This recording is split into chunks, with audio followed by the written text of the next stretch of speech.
तुम्हें पता है मेरे आका ने फरमाया चम्मच गिरने की जो आवाज आती है इससे भी शैतान खुश होता है। घर के अंदर चम्मच गिरने की आवाज शैतान को वो भी अच्छी है। और जब औरत, इसीलिए बुजुर्ग फरमाया करते जो पायल पहनती है उसमें घुंघरू लगे होते, मना है क्या उसके पायल के घुंघरुओं की आवाज पर शैतान नाचने लगता है।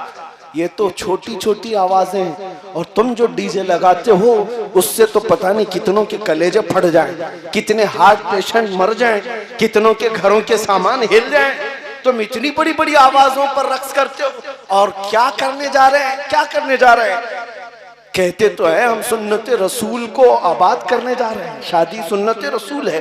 भला ये मुमकिन कैसे है, मेरे नबी की सुन्नत अमल करने जा रहा है हराम तरीके से इब्तिदा। ये पॉसिबल नहीं हो सकता, ये मुमकिन नहीं है।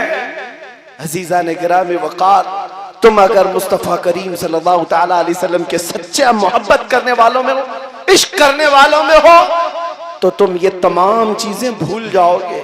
एक बुजुर्ग ने फरमाया, कितनी प्यारी मिसाल है, कितनी प्यारी मिसाल है। एक यहूदी ने उनसे कहा, उस बुजुर्ग से कहा कि तुम्हारी कितनी जमातें हैं।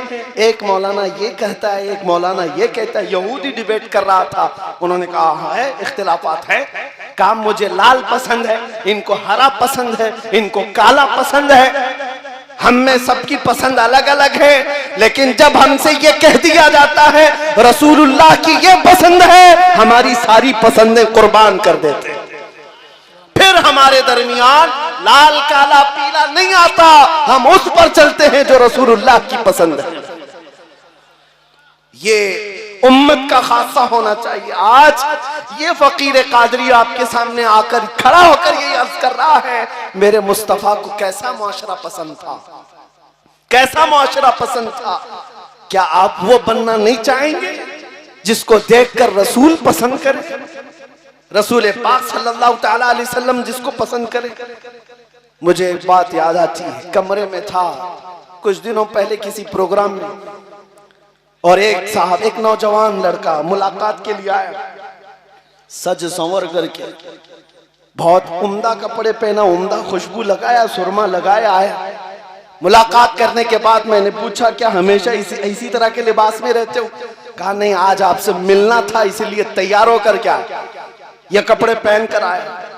मैंने कहा मैं तो एक बहुत छोटा आदमी हूं, गुनहगार आदमी हूं, आपने मुझसे मिलने के लिए पूरा हुलिया चेंज किया।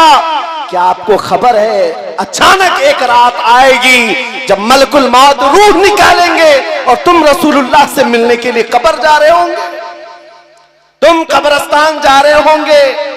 तुमने कभी सोचा कि मेरे मुस्तफा से मिलने के लिए मुझे जाना हो तो मैं किस तरह तैयार होऊंगा।